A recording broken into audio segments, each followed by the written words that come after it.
موجودہ دور کا سب سے بڑا معجزہ قرآن ہے۔ ڈیلی بیسس پہ ہزاروں نہیں بلکہ لاکھوں بچے قرآن کو یاد کر رہے ہیں۔ یہ وہ کتاب ہے جو دنیا کا واحد ایسا کتاب جو سمجھ میں نہیں آ رہا، بنا سمجھے لوگ پڑھ رہے ہیں، سب سے زیادہ پڑھ رہے ہیں، سب سے بڑی بات اس کو یاد بھی کر رہے ہیں۔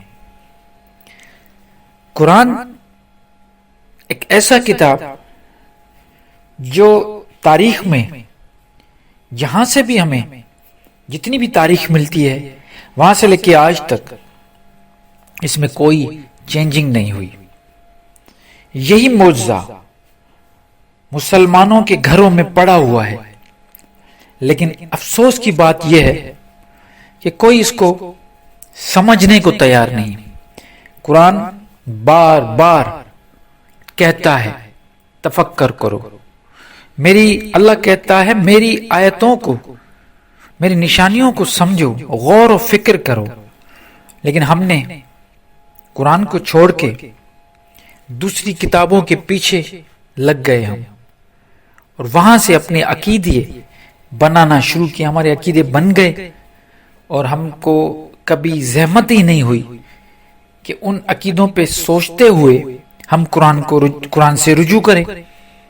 اور جن لوگوں نے قرآن سے رجوع کیا ان لوگوں کو سمجھ میں آیا کہ ہمیں جو بچپن سے جھوٹی کہانیاں بتا بتا کے سن کر دیا اور ہم سن سن کے سن ہو گئے، وہ تو اصل میں خاص جو مولوی یا خاص جو علماء تھے جنہوں نے اپنے آقاؤں کو خوش کرنے کے لیے اپنی اپنی تفاسیر بنائی، تفسیر بنائی قرآن کی اور کہانیاں گھڑی۔ قرآن ایک ایسا واحد کتاب ہے جس کے ساتھ اگر انسان جڑ جاتا ہے تو وہ دین اور دنیا دونوں میں کامیاب ہو جائے گا۔ اور مزے کی بات یہ ہے کہ ہر کوئی مسلمان ہو یا غیر مسلم، ہر کوئی یہ بات بڑے اچھے طریقے سے جانتا ہے، لیکن اس پہ عمل کرنا بڑا دشوار لگتا ہے، کیونکہ ہمیں دوسرے جو عقیدے بتائیں ہم نے وہی کام کر لیے اور ہم سمجھ گئے کہ یہ جو کام ہم کر رہے ہیں، عبادات کر رہے ہیں، انہی سے ہماری نجات ہے۔ حالانکہ نجات کا تعلق صرف قرآن سے ہے اور قرآن کی تعلیمات سے ہے۔ جن لوگوں نے قرآن کو اپنا رہنما بنایا، قرآن کو اپنا مرشد بنایا، وہی لوگ کامیاب ہوئے۔ مجھے بڑی حیرت ہوتی ہے جب میں تاریخ پڑھتا ہوں اور ان لوگوں کی جنہیں ہم صوفیاء اکرام کہتے ہیں یا ولی اللہ کہتے ہیں، ان کی جب تاریخ پڑھی جاتی ہے تو انہوں نے سب سے پہلے قرآن کی تعلیم حاصل کی اور پھر انہوں نے دنیا میں اپنے نشان چھوڑے جو آج تک ہم ان کو فالو کرتے ہیں۔ قرآن کو سمجھنا لوگ کہتے ہیں بڑا مشکل ہے، اللہ کہتا ہے کہ میں نے قرآن کو آسان کر دیا، اور لوگ کہتے ہیں کہ یہ سمجھنا مشکل ہے۔ اللہ کہتا ہے کہ یہ مفصل کتاب ہے، تفصیلی کتاب ہے، لوگ کہتے ہیں اس میں تفصیل نہیں ہے، لوگ کہتے ہیں اس میں ہمیں سمجھ میں نہیں بات آتی جب تک اس کو حدیثوں کے ساتھ نہیں پڑھیں گے، ہمیں سمجھ نہیں آتا۔ حالانکہ قرآن کہتا ہے کہ یہ کتاب مبین ہے۔ اللہ کہتا ہے کہ میں نے احسن حدیث نازل فرمائی، لیکن لوگوں نے اس کو چھوڑ کے، اس میں جو حدیثیں لکھی ہوئی ہیں ان کو چھوڑ کے دوسری حدیثوں کے پیچھے لگ گئے۔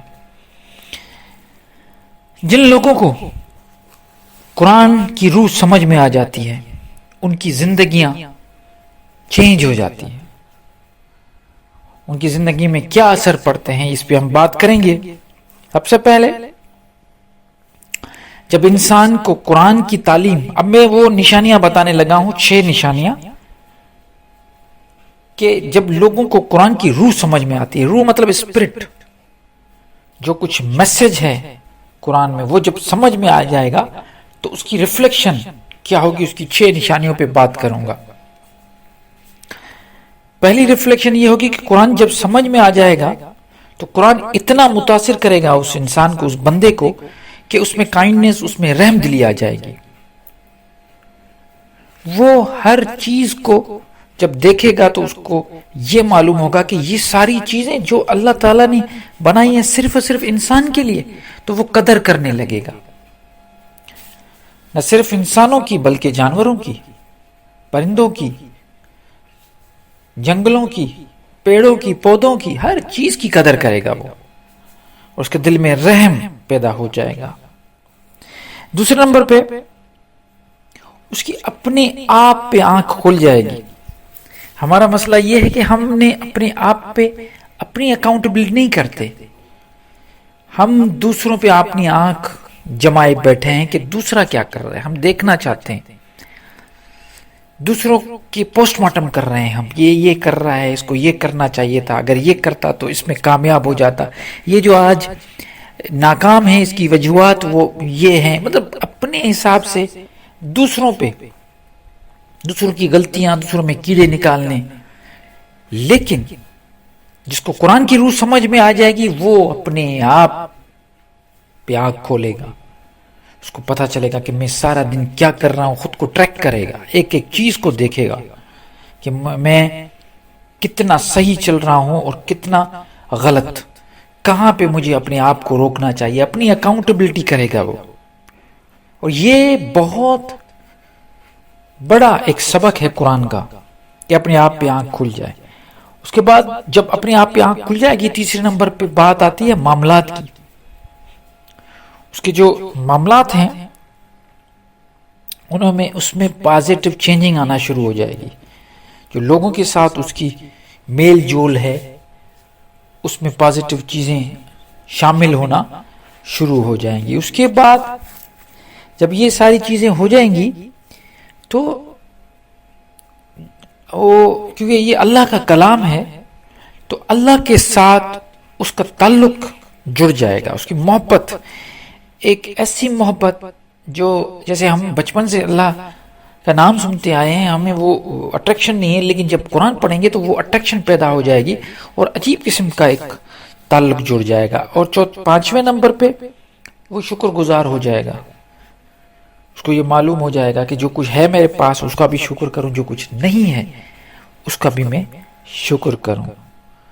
اور سب سے بڑی بات یہ سارے کام ہونے کے بعد جو چھٹے نمبر پہ وہ یہ ہے کہ اس کو غیبی رہنمائی ملے گی. جیسے میں اکثر کہتا ہوں کہ سب سے بڑا مرشد قرآن ہے. وہ جہاں پہ بھی پھنسے گا اس کو غیبی مدد ملے گی، ایسی رہنمائی ملے گی، کبھی خواب کے ذریعے تو کبھی آنکھیں کھولیں، ایسی ایسی چیزیں سامنے آ جائیں گی کہ اس کو رہنمائی ملے گی. تو قرآن کی روح جب سمجھ میں آ جائیں گی تو یہ نشانیاں ظاہر ہو جائے گی. قرآن کو اپنا مرشد مان کے چلو. میں سب کو یہ کہتا ہوں، میرا مقصد زندگی کا یہی ہے کہ میں اس چیز کو لوگوں تک پہنچاؤں اور بار بار یہ کہوں کہ مرشد بنانا ہے تو قرآن کو بناؤ، قرآن سے رہنمائی حاصل کرو، قرآن کی روح کو سمجھو.